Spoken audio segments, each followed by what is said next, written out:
అందరికీ జై భీమ్. నేను మారేడు మోహన్, ఎస్సీ రిజర్వేషన్ పరిరక్షణ సంస్థ రాష్ట్ర అధ్యక్షుడిని. అయితే గత 4 రోజుల క్రితం జరిగినటువంటి బక్రీద్ పండుగకు సంబంధించి విశ్వ హిందూ పరిషత్ వారు అనేక ఉద్యమాలు చేస్తున్నటువంటి విషయం మనందరికీ తెలిసిందే. అయితే ఈ యొక్క ఉద్యమాలలో ముఖ్యంగా మనం గమనించాల్సిన విషయం ఏంటంటే, భారత రాజ్యాంగంలో బాబాసాహెబ్ అంబేద్కర్ గారు రచించినటువంటి ఆర్టికల్ 48 ద్వారా గో సంతతిని రక్షించాలి అనేటటువంటి ఒక చట్టం ద్వారా ఏర్పరిచినటువంటి అనేక రాష్ట్ర చట్టాలు ఏవైతే ఉన్నాయో, ఏపీ కౌస్లాటర్ యాక్ట్ వగేరా వగేరా, ఇట్లా ప్రతి రాష్ట్రానికి కొన్ని చట్టాలు ఉంటాయి. కొన్ని రాష్ట్రాల్లో కౌస్లాటర్ యాక్ట్ చట్టాలు ఉన్నాయి, కొన్నిట్లలో ఇంకా చేయవలసి ఉంది. ఇట్లా రాజ్యాంగం ద్వారా ఒక చట్టం ఏర్పడితే ఆ చట్టాన్ని ఈరోజు పూర్తిగా తుంగలోకి తొక్కుతుంది మన తెలంగాణ ప్రభుత్వం. ఈరోజు ప్రతి చోట ఒక గోవులను తరలించి, గోవులను కబేళలకు తరలించి మరియు కుర్బానీ పేరుతోటి కోయడమే కాకుండా అవి కోసిన తర్వాత వాటి యొక్క కళేబరాలను, ముఖ్యంగా ఈరోజు ఈ యొక్క సమావేశం పెట్టడానికి ముఖ్యమైనటువంటి కారణం ఏంటంటే, ఈ యొక్క గోవును చంపిన తర్వాత దాని యొక్క కళేబరాలు ఏవైతే ఉంటాయో ఆ కళేబరాలన్నింటినీ కూడా తీసుకెళ్లి ముఖ్యంగా దళిత బహుజనులు, ముఖ్యంగా ఎస్సీ ఎస్టీ దళిత బహుజనులు ఉండేటటువంటి ప్రాంతాలకు చెరువులో పడేయడం వల్ల వాళ్ళకు అనేక రోగాలు, దుర్వాసన, భయంకరమైనటువంటి వాసనతో వాళ్ళు అనారోగ్యం పాలవడము, ఇట్లా అనేక రకాల సమస్యలు వాళ్ళు ఎదుర్కొంటున్నారు. మిత్రులారా, ఈరోజు మైలార్దేవ్ పోలీస్ స్టేషన్ పరిధిలో రాజీవ్ గృహకల్ప మరియు వాంబే కాలనీ, వాల్మీకి ఆవాస్ యోజనకు సంబంధించినటువంటి అక్కడ పూర్తిగా 80% 90% ఎస్సీ ఎస్టీలు మాత్రమే ఉంటారు. అటువంటి ప్రాంతంలో, ఆ ప్రాంతంలో వెనుక ఉన్నటువంటి కొన్ని అనధికారిక స్లాటర్ హౌసెస్ ఏవైతే ఉన్నాయో, గో స్లాటర్ హౌసెస్ ఏవైతే ఉన్నాయో, ఆ స్లాటర్ హౌసెస్ లో కోసిన తర్వాత మిగిలినటువంటి కళేబరాలు అన్నింటినీ కూడా తీసుకొని వచ్చి పెద్ద పెద్ద డీసీఎంలలో, లారీలలో తీసుకొని వచ్చి ఆ ఎస్సీ ఎస్టీ సోదరులు ఉండేటటువంటి ప్రాంతాల బయట దగ్గరలో చెరువులో వేస్తే అవి కనీసం నెల నుంచి నెలన్నర దాకా వాసన కొడతాయి. ఆ విధంగా ఆ కౌస్లాటర్కి సంబంధించినటువంటి వాసన, వాళ్ళు వేసినటువంటి వ్యర్థాలు ఏవైతే ఉన్నాయో ఆ వ్యర్థాల వల్ల ఇబ్బంది పడుతున్నటువంటి ఈ మిత్రులు ఎవరైతే మా వెనుకలో కూర్చున్నటువంటి ఎస్సీ ఎస్టీ సోదరులు ఎవరైతే ఉన్నారో వాళ్ళందరికి సంబంధించిన వాళ్ళ కుటుంబాలు వాళ్ళు ఎన్నోసార్లు అనారోగ్య పాలై వాళ్ళు చాలాసార్లు అధికారులకు, మున్సిపాలిటీ అధికారులకు కానీ, పోలీసు అధికారులకు కానీ వాళ్ళందరికీ కూడా వినతి పత్రాలు ఇచ్చి వాళ్లకు మొరపెట్టుకున్నప్పటికీ కూడా ఎటువంటి ఉపయోగం ఇప్పటివరకు లేదు. కోసిన తర్వాత తీసుకొచ్చి ఆ కళేబరాలను వాళ్ళ దగ్గరలో వేయడం వల్ల ఎన్నోసార్లు ఇన్ఫెక్షన్లు, రోగాలకు, రోస్టులకు పాలై వాళ్ళకు ఉన్నటువంటి బడుగు బలిగిన వర్గాల జీతాలు, జీతభత్యాలు ఎంత ఉంటాయండి? ఆ జీతభత్యాలతో వాళ్ళు హాస్పిటల్లో ఏం జరుగుతారు? తినాలనా, లేకుంటే రోగాలకు పెట్టాలా, ఏం చేయాలా? తీసుకొచ్చి వాళ్ళ ప్రాంతాలలో పడేస్తే ఆ పిల్లలు ఈ విధంగా పడేయకండి అని చెప్పి ప్రభుత్వ అధికారులకు మొరపెట్టుకున్నప్పుడు కూడా ఉపయోగం లేకపోయి చూసి విసిగి వేసారి మళ్ళా ఒక 3 లారీలలో 3 ట్రక్లలో తీసుకొచ్చి డీసీఎంలలో తీసుకొచ్చి వాళ్ళ ప్రాంతానికి బయటనే వేయడానికి పోతే దాన్ని అడ్డుకొని మీరు ఈ విధంగా వేయడం కరెక్ట్ కాదని చెప్పి స్పాట్లో ప్రశ్నిస్తే, ఆ ప్రశ్నించడం ద్వారా వాడు ఎవడైతే ట్రక్ డీసీఎం డ్రైవర్ ఉన్నాడో బలుపు ఎట్లుంటది, ఇక మత బలుపు ఎట్లుంటది, ఆ మత బలుపుతోటి బండి వాళ్ళ మీదకి ఎక్కేయడానికి పోతే వాళ్ళు ప్రతిఘటన చేసినటువంటి ఒక అడ్డుకున్న చర్యలో జరిగినటువంటి గొడవ ఈ మైలార్దేవపల్లికి సంబంధించినటువంటి ఇష్యూ.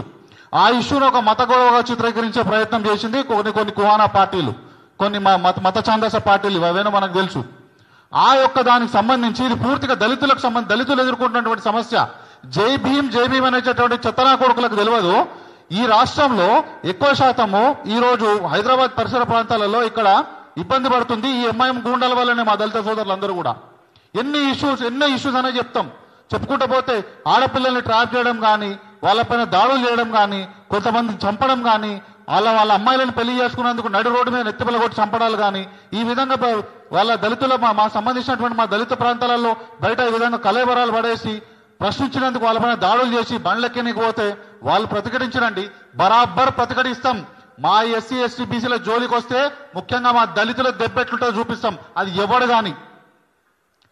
ఎవడన్నా కానీ ఆడు ఎంఐఎంఓడు కానీ మన తాత రాని ఎవడన్నా రాని ఆ విధాన్ని ప్రతిఘటించి దాన్ని ప్రశ్నించినందుకు ఈ రోజు అక్కడ గొడవ జరిగింది. పోలీసు వాళ్ళు వచ్చి దాన్ని కంట్రోల్ చేసేది పక్కన పెట్టి దాని అది బండ్లు అంట పెట్టిరు. సరే, ఎవరంట పెట్టిరు? చూసిరా మీరేమన్నా? చూసి ఆధారాలు ఉన్నాయా? సరే, పోనీ మీరు కంట్రోల్ చేయాల్సింది విడిచిపెట్టి దాని పోలీసు వాళ్ళు లాఠీ చార్జ్ చేస్తే యువ రక్తం అండి. ఉప్పు కారం తినే రక్తం మాది, దళితులది. మేమేం సప్పుడు కూడా తినేటోళ్ళం కాదు. పిల్లలు ఊరుకుంటారా? హింస చెలరేగించడానికి కారణం పూర్తిగా పోలీసు వాళ్ళే. అది కాక ఈరోజు ఆల్రెడీ ఎఫ్ఐఆర్లో ఆల్రెడీ సుమారు 17 పేర్లు పెట్టడం జరిగింది. 15 పేర్లు పెట్టడం జరిగింది. 15 పేర్లు పెట్టిన తర్వాత కూడా మళ్ళీ ఇంకొక 9 మందిని, సుమారు మాకున్న ఇన్ఫర్మేషన్ ప్రకారం 9 మందిని అరెస్ట్ చేసిరంట. దాంట్లో ఉన్నోడు లేనోడు, అరే అక్కడ గొడవ జరుగుతుంది ఏమైందో చూద్దామని చెప్పి దగ్గరకు పోయి చూస్తామని కూడా అరెస్ట్ చేశారు.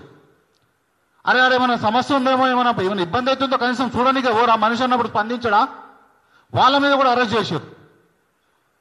ఎమ్మెల్యే ఎంఐఎంకి సంబంధించిన ఎమ్మెల్యే కూడా టార్గెట్ ఇచ్చిందంట 50 మందిని అరెస్ట్ చేయాలని. ఇలా టార్గెట్ పట్టుకొని కూర్చున్నారని చెప్పి ప్రచారం నడుస్తుంది.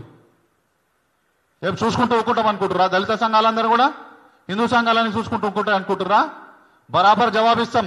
డీసీపీ గారిని నేను ఒకటే కోరుకునేది, ఏసీపీ గారిని, డీసీపీ గారి ప్రభుత్వ అధికారులు గారిని, మీరు గనక ఇదే విధంగా దళితులను వేధించడం కోసము కుహానా కుట్రలన్నీ కూడా వీళ్ళ కుహానా కొన్ని మీ యొక్క కుతంత్రాలు కనుక వల్లించి దీన్ని చేస్తే ఈ ఉద్యమాన్ని తీవ్ర స్థాయిగా తీసుకెళ్తాము. రాబోయే రోజుల్లో దీన్ని ఎంతవరకైనా తీసుకెళ్తాం.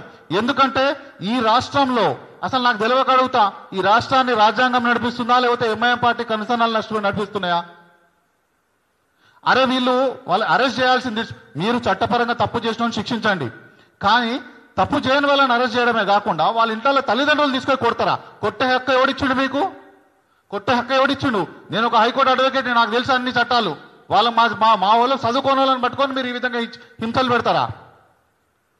కొట్టుడే కాకుండా భర్తను అరెస్ట్ చేయాలి. వాడు ఉన్నాడో లేదో తెలియదు. వాళ్ళు వీడియోలో ఉన్నోళ్ళు మాత్రమే కాదండి, లేని వాళ్ళని కూడా చాలా మందిని అరెస్ట్ చేశారు. ఈ ముఖంగా నేను పాత్రికేయ మిత్రులకు కూడా చెప్తున్నాను. వాళ్ళని అదే విధంగా ఇంట్లోకి వెళ్ళి భార్యాభర్తలకు పర్సనల్ చాటింగ్, ఫోన్లలో వాట్సాప్ పర్సనల్ చాటింగ్ ఉంటుంది భార్యాభర్తల మధ్యలో. ఆ పర్సనల్ చాటింగ్ ఓపెన్ చేసి చూస్తారా? ఇదేనా ఫ్రెండ్లీ పోలీసింగ్ అంటే? గిదా మీరు దళితుల పట్ల చూపించే వైఖరి? ఇంత దారుణాలు నడుస్తున్నాయండి. అంతేకాకుండా తల్లిదండ్రుల్ని కొట్టడం, తల్లిదండ్రుల్ని వాళ్ళు ఏం తప్పు చేశారండి? మీరు ఎంక్వైరీ చేయండి, తీసుకెళ్ళండి, కౌన్సిలింగ్ చేయండి. కానీ కొట్టడం ఏముంది? వాళ్ళని బెదిరించడం ఏముంది? ఏ రకమైనటువంటి చట్టం? ఏ భారతీయ న్యాయ సంహితలో ఉంది ఇది? ఏ క్రిమినల్ ప్రొసీజర్ కోడ్లో ఉంది ఇది?